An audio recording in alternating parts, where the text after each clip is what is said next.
नमस्कार दोस्तों, आज के मॉर्निंग सेशन में परिष्कार क्लासेज के यूट्यूब चैनल पे आपका हार्दिक अभिनंदन है, स्वागत है। लास्ट जो वीडियो हमने पढ़ा था, उस वीडियो में हमने मॉडल के जो जनरल क्वालिटीज़ हैं उनके बारे में अध्ययन किया था और हमने ये भी चर्चा की थी कि कौन कौन से मॉडल हैं वो इम्पोर्टेंट है एग्जाम की दृष्टि से, कौन कौन से मॉडल कॉमन हैं और कौन से मॉडल ऐसे हैं जिनके आज तक कोई क्वेश्चन एग्जाम में डाले ही नहीं गए। तो इन सभी चीज़ों को ध्यान में रखते हुए जो पिछला अपना वीडियो था उस पर हमने चर्चा की थी। आज हम मॉडल का अध्ययन शुरू करेंगे। मॉडल का एक एक बारीकी से अध्ययन करेंगे। अध्ययन करने से पहले मैं एक बात आपको बता दूं कि मॉडल के संदर्भ में विद्यार्थियों की बहुत सी भ्रांतियां होती हैं, बहुत से कन्फ्यूजन होते हैं। मॉडल पढ़ना शुरू नहीं किया उससे पहले ही विद्यार्थियों के क्वेश्चन आने शुरू हो जाते हैं कि क्या सर इसमें कैन की जगह में नहीं आ सकता, क्या इसमें मस्ट नहीं आ सकता, क्या इसमें माइट नहीं आ सकता क्या। हाँ, आपकी बात सही है, विद्यार्थी जिज्ञासु होता है, होना भी चाहिए, बट पूरी थ्योरी क्लियर करने के बाद ये चीज़ें सब क्लियर हो जाएंगी।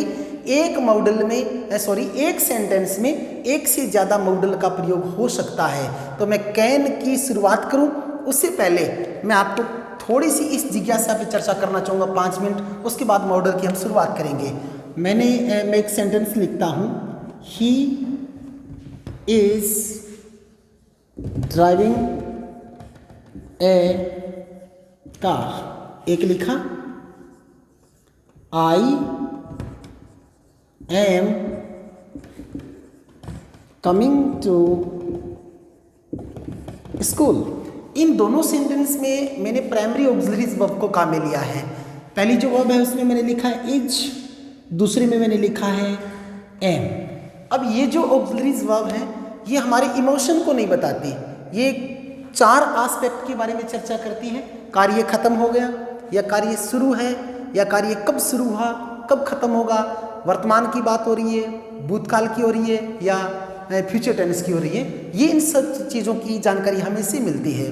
अब ये जो सेंटेंस है I am coming to school, मैंने आपको बोल दिया कि I am coming to school, मैं विद्यालय आ रहा हूँ। अब आने की संभावना ही तो है, ये संभावना 100% है मेरी आने की, या 50% है, या फिर मैं नहीं आऊँगा। उस बात को अभिव्यक्त करने के लिए मॉडल के रूप में मैं आपके सामने रख सकता हूं और मॉडल के द्वारा आपको क्लियर हो जाएगा कि अमुक व्यक्ति के ये कार्य करने की संभावना कितनी है। इसलिए अपने जो इमोशन हैं, सुख के हैं, दुख के हैं, संभावना है, परमिशन है, या फिर कोई कैपेसिटी है, या एबिलिटी है, या परमिट है, इन कंसेप्ट को अभिव्यक्त करने के लिए हम मॉडल का प्रयोग करते हैं। इसी सेंटेंस को मैं मॉडल के द्वारा आपके सामने रखना चाहूँगा।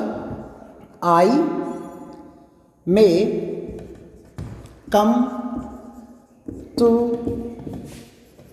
school, पहला sentence. I might come to school, I must come to school। मैंने आपके सामने 3 एग्जाम्पल रखे, तीनों ही एग्जाम्पल में स्ट्रक्चर सेम है, बट मैंने अलग अलग मॉडल का प्रयोग किया है, मे, माइट, मस्ट। अब ये जो मॉडल है इनका स्पोकन में बहुत ज़्यादा यूज होता है, बट एग्जाम की दृष्टि से बात करें तो उसमें ऑथेंटिक सेंटेंस ही आते हैं, उसमें कंसेप्ट क्लियर होती है। ये सेंटेंस कह रहा है आई मे कम टू स्कूल, अगर मैं मे का संभावना के लिए प्रयोग करता हूँ तो कोई कार्य पूरी होने की संभावना 50% होती है। सपोज दैट मैंने आपको कहा आई मे कम टू स्कूल, मीन्स आप समझेंगे कि मेरे स्कूल आने की संभावना 50% है। I might come to school, might में रिमोट पॉसिबिलिटी होती है, कोई भी काम को पूरा होने की जो संभावना होती है वो बहुत कम होती है। अगर मैंने माइट का प्रयोग किया आप समझेंगे कि स्कूल आने की संभावना बहुत कम है। I must come to school, मुझे विद्यालय आना ही होगा। अगर मैं मस्ट का प्रयोग करता हूँ तो वो कॉम्प्लेक्सन दर्शाता है, यानी बाध्यता होती है। तो एक ही सेंटेंस में देख लीजिए मैंने 3 प्रकार के मॉडल का प्रयोग कर लिया और तीनों की कंसेप्ट अलग अलग है। कंसेप्ट एक है संभावना, लेकिन तीनों संभावना की अभिव्यक्ति कर रहे हैं कि अमुक व्यक्ति के आने की संभावना कितनी है। तो एक ही सेंटेंस में अलग अलग मॉडल का प्रयोग हो जाता है, लेकिन वो कंसेप्ट अलग अलग उनकी बनेगी। तो ये मैंने यहाँ क्लियर किया कि हम हो सकता है कि एक ही सेंटेंस में एक से अधिक मॉडल का प्रयोग करें। ये बात भी स्पोकन की दृष्टि से इम्पोर्टेंट है। अगर मैं इन तीनों को यहाँ पे ब्लैंक कर देता हूँ, यहाँ पे मैंने कोई एक्सप्लेन नहीं किया, अगर आपको कोई डायरेक्ट इतना वाक्य दे दे आई कम टू स्कूल और यहाँ पे वो प्रयोग कर दे कि आपको भरना है मे, आपको यूज लेना है माइट, या फिर देता है मान लीजिए मस्ट और एक कोई और नन के रूप में दे देता है, तो आप कंफ्यूज हो जाएंगे, क्योंकि पॉसिबिलिटी के लिए मे का भी प्रयोग होता है, माइट का भी होता है, मस्ट का भी होता है, तीनों का प्रयोग होता है। लेकिन एग्जाम में अगर इस प्रकार का क्वेश्चन आता है तो इस प्रकार के तीनों मॉडल एक साथ नहीं डालेंगे, या तो इनके लिए अलग अलग कोई रूल बनाए जाएंगे या फिर एक ही मॉडल डाला जाएगा। भ्रमित न हो आप, मेरी बात को सुनते जाएं, धीरे धीरे ये चीज़ क्लियर हो जाएगी। इसी एग्जाम्पल को प्रूव करने के लिए मैं कैन को शुरू करने से पहले एक कंसेप्ट लिख रहा हूँ आपके सामने, और वो कंसेप्ट मैंने लिखी पॉसिबिलिटी, यानी इसी पे हम बात कर रहे थे। पॉसिबिलिटी का हिंदी अर्थ होता है संभावना। अब संभावना अभिव्यक्त करने के लिए सभी को हमको विदित है, एक मॉडल का प्रयोग नहीं होता, अलग अलग मॉडल का प्रयोग हो जाता है। अगर हम पॉसिबिलिटी की बात करें तो कैन के द्वारा भी हम पॉसिबिलिटी को अभिव्यक्त कर सकते हैं। पॉसिबिलिटी जो है उसको अभिव्यक्त करने के लिए अपन मे का प्रयोग भी कर लेते हैं। इस अभिव्यक्ति के लिए अपन माइट का भी प्रयोग कर लेते हैं, और इस अभिव्यक्ति के लिए हम मस्ट का भी प्रयोग करते हैं। तो देखिए, एक पॉसिबिलिटी के लिए 4 मॉडल का यूज हो सकता है, लेकिन मैं आपको डिफरेंस करके दिखाऊंगा, कंफ्यूज न हो कि कौन से जो सेंटेंस है उसमें कौन सी मॉडल का हम यूज करें। अगर ये संभावना, इसको मैं अलग अलग डिवाइड कर दूंगा। कैन का प्रयोग होता संभावना के लिए है, लेकिन वो संभावना होती है थियोरेटिकल पॉसिबिलिटी। थियोरेटिकल पॉसिबिलिटी यानी कि सैद्धांतिक संभावना के लिए कैन का प्रयोग होता है। आप कहेंगे सैद्धांतिक संभावना क्या होती है, उस पर भी मैं चर्चा करूंगा। अगर कोई कंसेप्ट दिया उसमें कार्य पूरे होने की संभावना 50% हो, तो उस संभावना के लिए अपन मे का प्रयोग करते हैं। अगर किसी कार्य के पूरा होने की संभावना बहुत ही माइनर हो, बहुत ही कम हो, बहुत ही रिमोट पॉसिबिलिटी हो, यानी क्षीण संभावना हो, तो उसके लिए अपन माइट का प्रयोग करते हैं। अगर किसी भी एक्शन के पूरे होने की संभावना सेंटेंस में लगे कि 100% है, तो उसके लिए अपन मस्ट का प्रयोग करते हैं। अब आप कहोगे कि इन चीज़ों का हमें पता कैसे चले कि कार्य की संभावना 50% है, इसमें बहुत रिमोट है, इसमें 100% है, वो भी मैं आपके सामने एग्जाम्पल के द्वारा प्रूव करूँगा। तो मैंने एक कंसेप्ट लिया पॉसिबिलिटी दर्शाने वाले मॉडल कैन भी हैं, मे भी है, माइट भी है और मस्ट भी है। तो इन चारों को चलिए एग्जाम्पल के द्वारा मैं इस जो मैंने बनाया डायग्राम, इसको यहाँ से साफ करना पड़ेगा, क्योंकि एग्जाम्पल के लिए मेरे पास अन्य जगह ज़्यादा बची नहीं है। तो मैं पहला सेंटेंस डालना चाहूँगा। जैसे मैंने एक सेंटेंस लिखा, एवरीवन मीट विथ एक्सीडेंट। पहला sentence, everyone meet with accident. एक एग्जाम्पल में और लिखूंगा। दूसरा sentence, there are black clouds in the sky, it rain। फिर मैं एक तीसरा एग्जाम्पल आपके सामने और रखना चाहूँगा। The sky is clear, it rain। एक एग्जाम्पल में आपके सामने जो मस्ट से संबंधित होगा लिखना चाहूँगा। Rahul has got 90% marks in class test। He blank दिया मैंने, और यहाँ पे मैं ले लेता हूँ बी एन इंटेलिजेंट स्टूडेंट। ये 4 एग्जाम्पल हमारे सामने हो गए। अब हम चारों सेंटेंस को अगर ध्यान से देखें, कोई भी सेंटेंस में मॉडल का यूज करना हो तो सबसे पहले हमें कंसेप्ट देखनी होगी कि ये सेंटेंस है संभावना भी व्यक्त कर रहा है, या फिर ये मतलब कोई दुख की घड़ी को व्यक्त कर रहा है, या फिर ये परमिशन मांग रहा है, या फिर कोई योग्यता की बात हो रही हो या क्षमता की बात हो रही हो। तो उन सबसे पहले कंसेप्ट को हमें देखना पड़ता है। पहला सेंटेंस मैंने देखा, एवरीवन मीट विथ एक्सीडेंट, कि किसी भी व्यक्ति के साथ दुर्घटना घटित हो सकती है, और ये है कोई योग्यता नहीं है, कोई क्षमता नहीं है, ये संभावना है।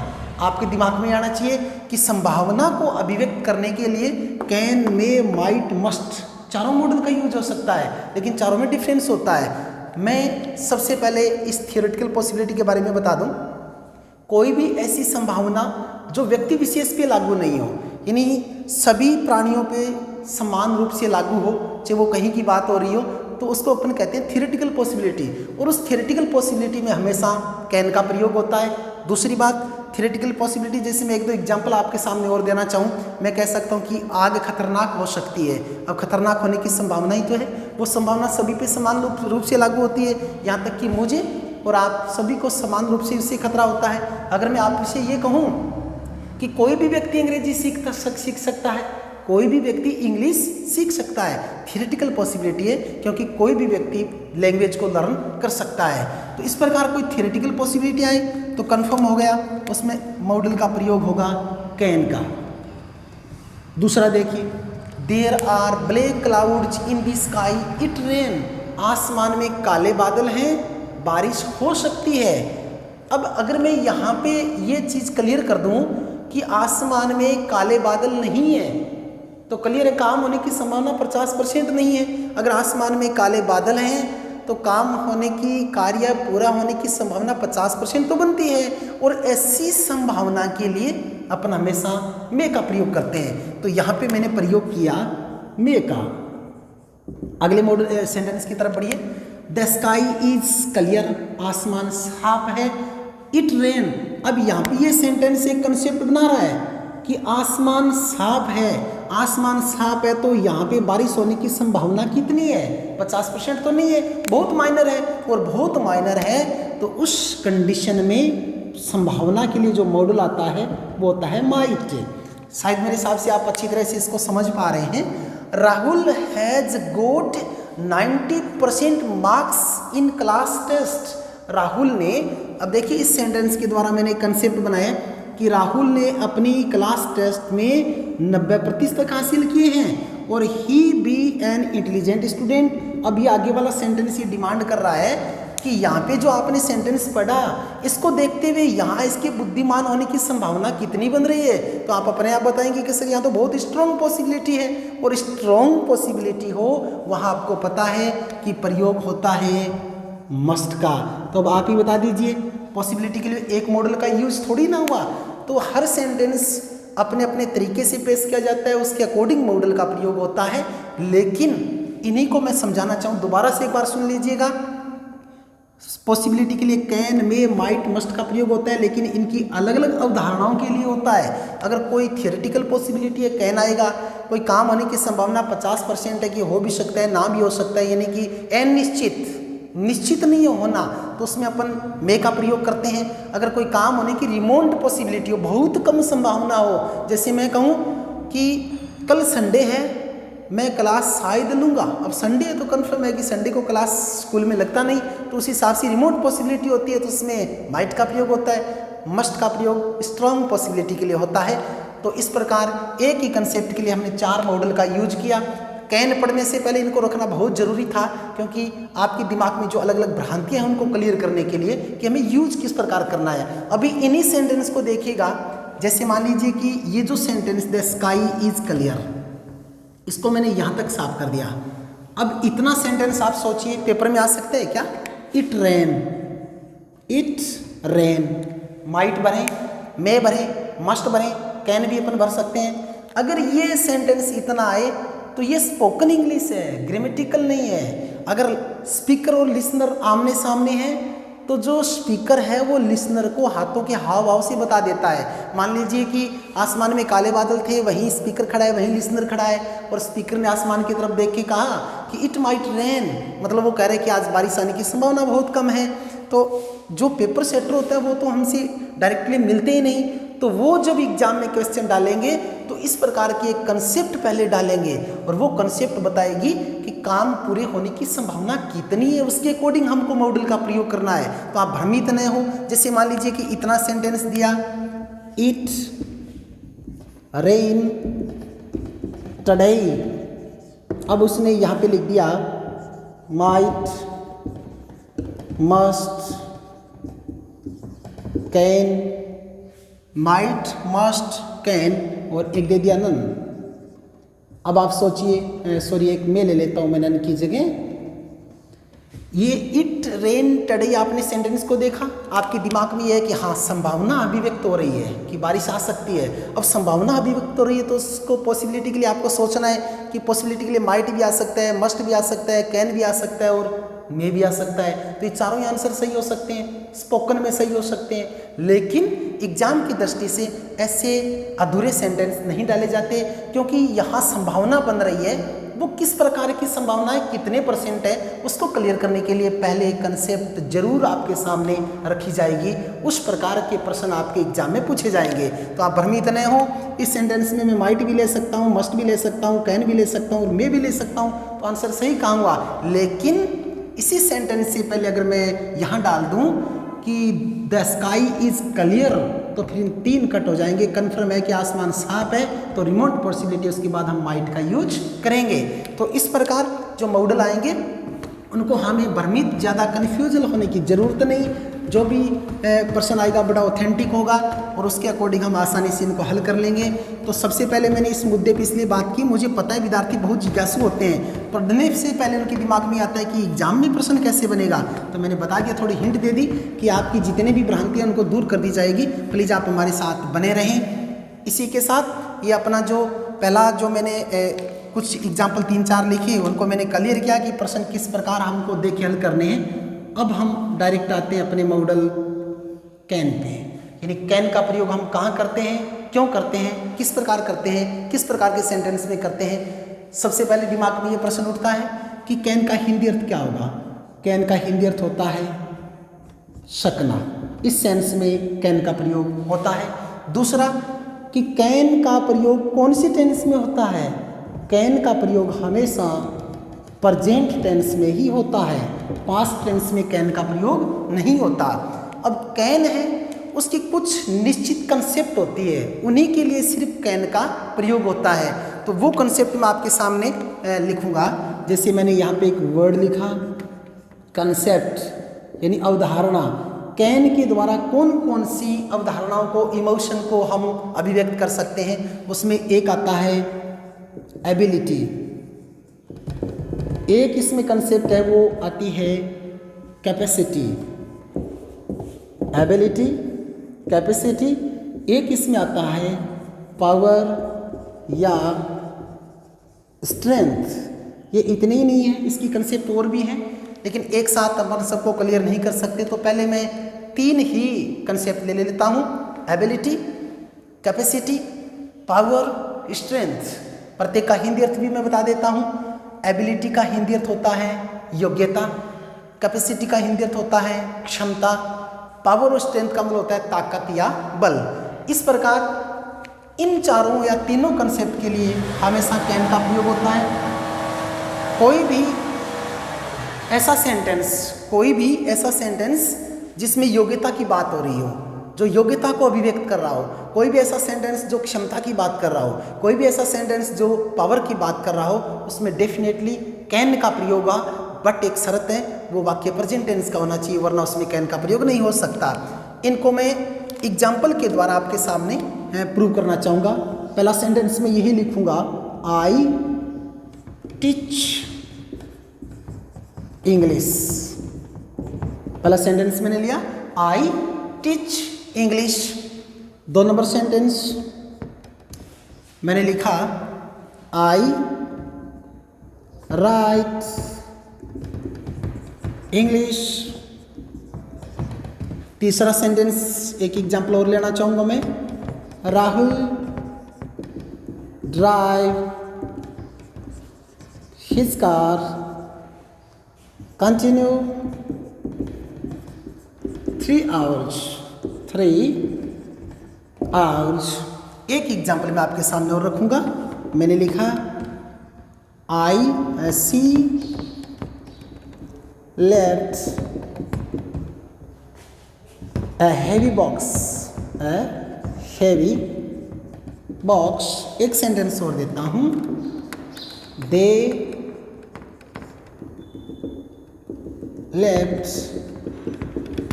100 kg वेट। 4 या 5 एग्जाम्पल मैंने आपके सामने रखे। अब इन एग्जाम्पल पे हम ध्यान से बात करते हैं। हमें एबिलिटी कैपेसिटी में अंतर को भी समझना है, पावर और स्ट्रेंथ के बारे में भी पढ़ना है कि कौन कौन सा है।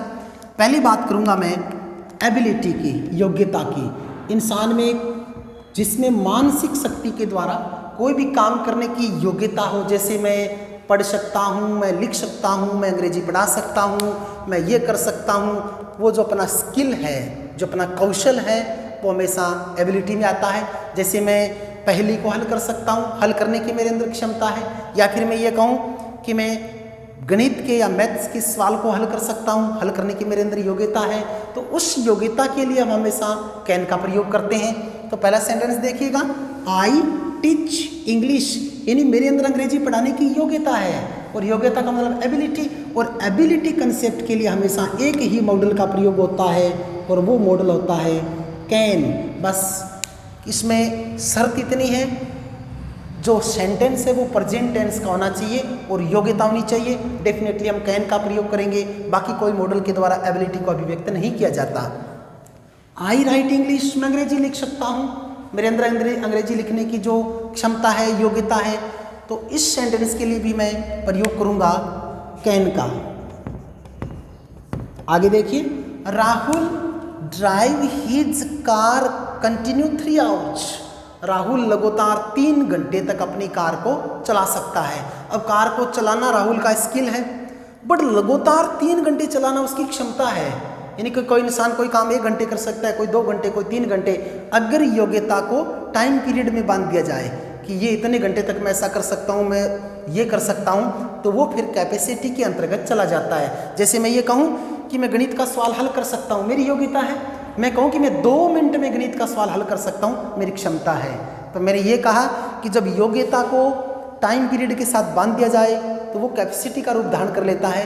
कैपेसिटी में योग्यता और कैपेसिटी दोनों चीज़ें इंक्लूड होती है। आपको एबिलिटी और कैपेसिटी में दोनों में अंतर करना जरूर आना चाहिए। मेरे हिसाब से जितने वर्ड मैंने आपको कहे उससे आपकी ये चीज़ें क्लियर हो गई होगी। कन्फर्म है, Rahul can drive his car continue 3 hours, लगातार 3 घंटे तक कार चला सकता है, ये राहुल की क्षमता है। गाड़ी चलाना योग्यता है, बट 3 घंटे तक चला सकता है, वो उसकी क्षमता है। सी लिफ्ट ए हैवी बॉक्स, वो एक भारी बॉक्स को उठा सकती है। उठाने के लिए ताकत चाहिए, पावर चाहिए, बल चाहिए, और उसके लिए हम हमेशा कैन का प्रयोग करते हैं। तो इसमें मैंने प्रयोग किया कैन का। दे लिफ्ट 100 kg वेट, वो 100 किलो वजन उठा सकते हैं, और 100 किलो वेट उठाने के लिए पावर चाहिए या स्ट्रेंथ चाहिए। इसमें भी अपन प्रयोग करते हैं कैन का।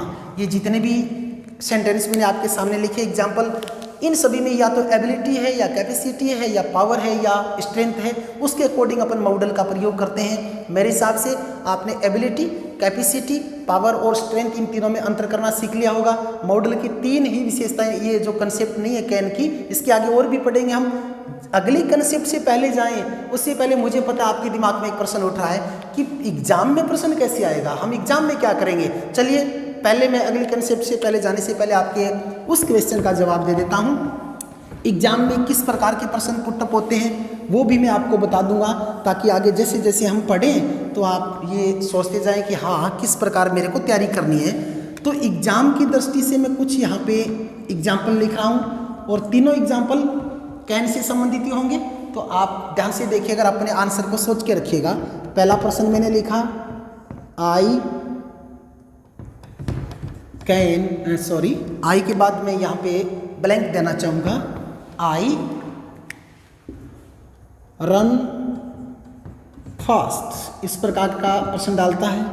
4 ऑप्शन दिए जाते हैं हमें, कैन, कोड, या फिर दे दिया मस्ट, या फिर दे दिया माइट। पहला अमूमन जो सबसे ज़्यादा चॉइस ऑप्शन के रूप में प्रश्न पूछा जाता है वो इस प्रकार पुटअप होता है।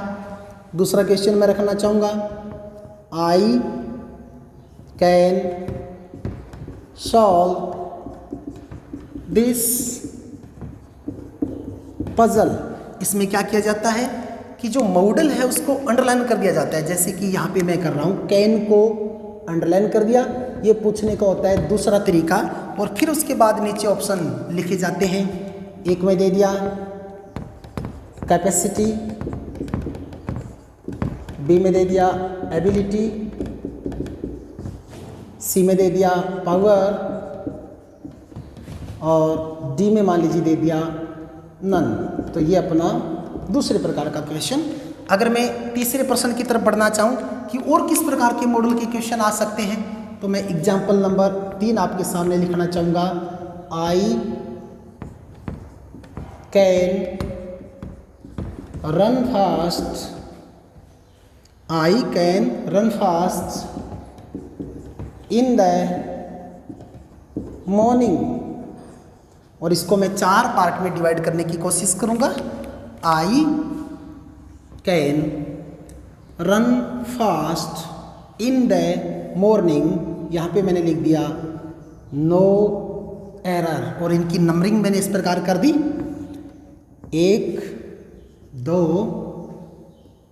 3 इस तरह, यानी कि 1 number part, 2 number part, 3 number part और यहाँ पे दे दिया मैंने 4। एक क्वेश्चन मैं आपके सामने और रखना चाहूँगा, जैसे द पीपल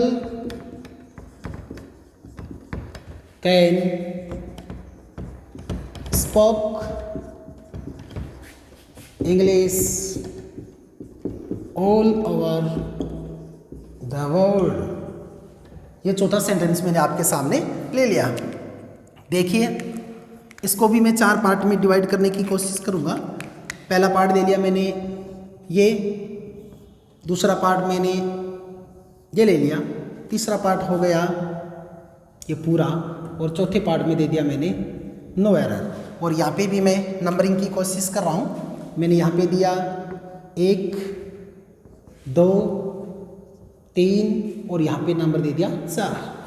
ये 4 प्रकार के क्वेश्चन हैं, वो मॉडल से संबंधित अधिकांशतः 99% पूछे जाते हैं फाइंड एरर के रूप में या फिर इनको ऑप्शन चॉइस के रूप में। पहला प्रश्न देखिएगा, आई रन फास्ट, मैं तेज दौड़ सकता हूँ। और इस सेंटेंस में जो देखने के बाद कंसेप्ट बनाइएगा कि दौड़ना एबिलिटी है, कैपेसिटी है, पावर है या पॉसिबिलिटी है और कुछ है। अब दौड़ना पावर है और पावर से संबंधित जितने भी सेंटेंस होंगे वो एक नहीं चाहिए, हजारों सेंटेंस ले लो, उनमें हमेशा ही प्रयोग होगा कैन का। इसमें अपना ये आंसर सही है। दूसरे सेंटेंस को देखिए, I can solve this puzzle, कि मैं इस पहेली को हल कर सकता हूँ। हल करना आपको देखना है कैपेसिटी है, एबिलिटी है, पावर है या फिर इनमें से कुछ भी नहीं है। अब किसी चीज़ को हल करना तो मेरे हिसाब से आपका दिमाग कहेगा कि सर ये तो एबिलिटी भी तो हम एबिलिटी पे मार्क कर देते हैं और ये इसका सही आंसर है। इसलिए मैं यहाँ पे बार बार कह रहा था एबिलिटी और कैपेसिटी में अंतर आना जरूरी है, क्योंकि एग्जाम में कई बार इनकी कंसेप्ट को भी पूछ लिया जाता है, मॉडल खुद फिलअप किया होता है। एबिलिटी और कैपेसिटी में अंतर करने का तरीका मैंने बताया था कि जिस योग्यता को टाइम पीरियड के साथ बांध दिया जाए कि ये काम मैं इतने घंटे कर सकता हूँ या ये कर सकता हूँ, तो वो अपनी क्षमता शो हो जाती है। फिर आगे बढ़े, ये फाइंड एरर के रूप में प्रश्न पूछा जाता है, I can run fast in the morning. फटाफट देखिए कौन सा पार्ट इसका गलत है। मेरे हिसाब से तो आपकी नज़र में ये पार्ट आ रहा होगा कि ये मैंने क्या कर दिया, ये RAN यानी मैंने वर्ब की सेकंड फॉर्म कर दी। बट मॉडल के बाद तो हमेशा वर्ब की फर्स्ट फॉर्म आती है, सेकंड फॉर्म का यूज नहीं होता, चाहे वो किसी भी प्रकार का मॉडल आप ले लो। तो इसमें फिर कितने नंबर आंसर हुआ, 2 नंबर हुआ या 1 नंबर हुआ। तो इसमें देखिए मैंने यहाँ पे नंबरिंग शुरुआत यहाँ से शुरू नहीं करके यहाँ से की है, मीन्स ये 1 नंबर 2 नंबर अपना ऑप्शन है वो 2 नंबर सही हुआ। आगे वाला क्वेश्चन देखिए, the people can spoke English all over the world, last में दिया मैंने नो एरर, तो द पीपल सही है। कैन स्पोक यानी कि स्पोक नहीं हो सकता, यहाँ पे भी मैंने वर्ब की सेकंड फॉर्म डाल दी, यहाँ पे वर्ब की फर्स्ट फॉर्म आनी चाहिए थी। तो फिर इसका कौन सा पार्ट गलत हुआ, 3 नंबर? नहीं, 3 नंबर नहीं है। ये चीज़ भी भ्रमित करने वाले, ये भी मैं बताना चाहता था। देखिए इस सेंटेंस में मैंने नंबरिंग शुरू की थी यहाँ से, और इस सेंटेंस में मैंने नंबरिंग प्रारंभ से शुरू कर दी है।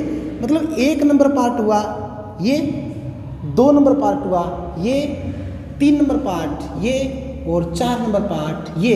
तो फिर अब देखिए आंसर कौन सा आता है, 1 नंबर गलत नहीं है, 2 नंबर, तो इसका 3 नहीं मानिएगा, इसका आंसर है वो 2 नंबर है। क्योंकि काउंटिंग शुरू करने के मेथड 2 होते हैं। इस प्रकार भी कई बार हम गलती कर जाते हैं। तो ये अपना जो कैन मॉडल था उसकी मैंने आज 3 कंसेप्ट आपके सामने रखी और ये भी मैंने समझाने की कोशिश की कि जरूरी नहीं एक सेंटेंस में एक ही मॉडल का यूज हो, स्पोकन में एक से अधिक मॉडल का भी प्रयोग हो जाता है। लेकिन ग्रामेटिकल दृष्टि से एग्जाम में जो क्वेश्चन आएगा उसमें 4 ऑप्शन आएंगे, उनमें या तो एक ही ऑप्शन वो देगा जिसका हम प्रयोग करेंगे, एक से ज़्यादा ऑप्शन अगर मिल जाते हैं तो उस क्वेश्चन को हमेशा गलत माना जाता है। तो ये जो अपना ग्रामर सेक्शन था मॉर्निंग का, इसमें मैंने आज आपके सामने कैन को समझाने की कोशिश की। कैन के अभी 3 ही कंसेप्ट क्लियर हुए, कंसेप्ट और भी हैं लेकिन उनकी बात करेंगे नेक्स्ट वीडियो में। आप प्लीज़ वीडियो को अगर लाइक आए, आपको पसंद आए तो लाइक कीजिए, कमेंट कीजिए, कमेंट बॉक्स में जाके शेयर कीजिए। इन्हीं शब्दों के साथ जय हिंद, जय भारत, जय माँ भारती।